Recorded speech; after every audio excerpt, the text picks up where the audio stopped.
আসসালামু আলাইকুম রহমতুল্লাহ। সবাই ভালো আছেন না? আপনাদের এজেন্ট 6 জনের এজেন্ট কিন্তু 6 জন, নাম উল্লেখ করলাম না, ঠিক আছে? তো সবাই এমনি ভালো আছেন তো নাকি? আপনাদের সবাইকে আমি রিয়াদের বাইরে পাঠাবো, জেদ্দা শহরে, ঠিক আছে? Hospital cleaner. ডিউটি ক ঘন্টা বলছি আমি? 8 ঘন্টা, বেতন 1000 রিয়াল, খাবার নিচে থাকে কোম্পানি, ঠিক আছে? প্লাস 2 ঘন্টা ওভারটাইম আছে, প্রতিদিন হতেও পারে না হতেও পারে, কিন্তু ওভারটাইম থাকে এগুলোতে। ওকে, সপ্তাহে একদিন বন্ধ আছে। আপনারা যাওয়ার সাথে সাথে কিন্তু তলব দিবে। আমি আপনাদের বলছি 24 ঘন্টা, এখন 12টা বাজে, কালকে রাত 12টার আগে আপনাদের তলব আসবে ইনশাল্লাহ। কালকে লোক পাঠাইছে, আমি দিই নাই, আমি দেখছি যে ওদের তলব হয়ে গেছে, এই জন্য আপনাদেরকে আজকে দিতেছি, ঠিক আছে? এখানে আপনি এক্সপায়ার আছেন অল্প কয়েকদিন, আপনাকে ওইখানে কিছু টাকা বহন করতে হবে, 500 রিয়াল এক্সপায়ারের টাকাটা। ওকে, আর সৌদি আরবে কেউ যদি বৈধতা চায়, ঠিক আছে, ওই ক্ষেত্রে বেতন একটু কম হয়। দেখবেন এই 1500, 1600, 1300, 1800, 2000 টাকা কাজ করে, তাদের কোনো বৈধতা নাই কিন্তু। এটা জানেন তো না? কিছু আছেন তো?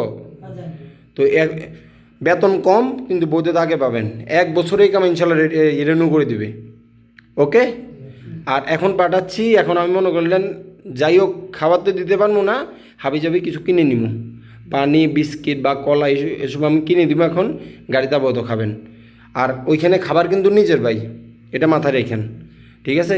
যাওয়ার পরে যদি এখন পকেটে টাকা না থাকে, বাংলাদেশ থেকে কিছু নিয়ে আসেন, কারণ ওইখানে কাজ করা ছাড়া আপনাদেরকে কোনো অ্যাডভান্স কোনো টাকা দেবে না। 2 থেকে 3 দিন বা 1 সপ্তাহ কাজ করার পরে আপনাদেরকে আমি 100 রিয়াল করে নিয়ে দিতে পারবো, এটা খরচার টাকা বলে, আবার ওইটা বেতন থেকে কেটে রাখবে, ঠিক আছে? আমার কথা বুঝছেন? এমনি কোনো সমস্যা আছে আপনাদের?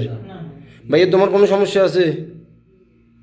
তোমার কোনো সমস্যা তো নাই? তাইলে এখন এখন যাবেন, ঠিক আছে? ওইখানে A to Z সমস্যা হলে আমার কল দিবেন, আমার নাম্বার আছে সবার কাছে। বাংলাদেশ বলবেন বা আপনার যে এজেন্ট পাঠাইছে ওনারা বলবেন, লং টার্ম হয়ে যায়, A to Z সময় আমারে বলবেন যে আনন্দ ভাই এই সমস্যা, বেড পান নাই, সিট পান নাই, ঠিক আছে, রুমে এসি নাই, কোনো কিছু সমস্যা হলে আমরা জানাবেন, আমি সলভ করবো। যদি আমি না পারি, ওই ক্ষেত্রে আপনারা আপনাদের এজেন্টকে বলবেন, ঠিক আছে? তো ঠিক আছে ভাই, ভালো থাকেন, ঠিক আছে? আপনার সবার জন্য দোয়া শুভকামনা রইল। আল্লাহ হাফেজ।